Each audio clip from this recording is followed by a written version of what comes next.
Nalulungkot ko, wag kang magagalit sa akin. Kaaway ako ng kalaban ng Biblia. Kahit sino pa.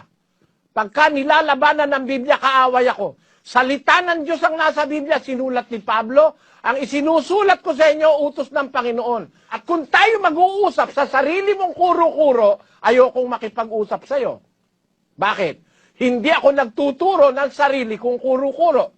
This is the reason why inuusig ako ng kalaban ko sa pananampalataya. Galit sa akin ng mga born again kasi tinututulan ko yung ikapo.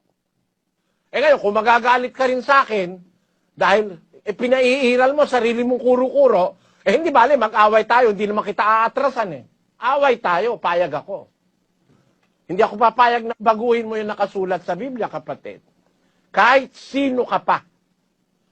Kahit magalit ang buong lahi mo sa akin, hindi ako papayag na baguhin mo yung nababasa kong salita ng Diyos sa Biblia. Dahil iginagalang ko yung Diyos na kinikilala ko. Yung salita niya ay yun ang totoo para sa akin. Makakarinig ako ng lalaban doon, hindi ako papayag. Lalabanan ko kayo ng diskusyon kahit magpatong-patong kayong lahat. Yan ang aking prinsipyo. Kaya ang hirap din ng mga iba nagdudulong-dulungan. No? Akala mo ang karurunong na nila. Akala mo, alam na nila ang buong katotohanan. Pero I dare anybody. I dare anybody. Lahat ng nakakarinig sa akin. Kung kayo'y mas matalino at mas alam nyo ang totoo, ba't hindi kayo mangaral? Wala ba kayong pagmamahal sa inyong mga anak at mga asawa at mga kamag-anak at kababayan? Kung ikaw ang nakakaintindi ng Biblia, ba't hindi ka tumayo para ipangaral mo ang totoo sa ikaliligtas ng mga tao?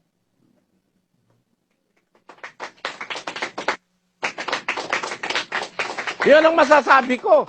Kung ikaw ang inihalal ng Diyos na makaalam ng totoo kaysa sa akin, ba't hindi ikaw ang lumagay sa gitna ng mga tao at magsisigaw na kagaya ng ginagawa ko? Bakit? Naniniwala ako kung merong mga taong nagpapakamatay sa sugal, merong mga taong nagpapakamatay sa pambababae, may mga taong nagpapakamatay sa pagdodroga, may tao magpapakamatay para sa kabutihan ng kapwa-tao gaya ng Panginoong Hesus.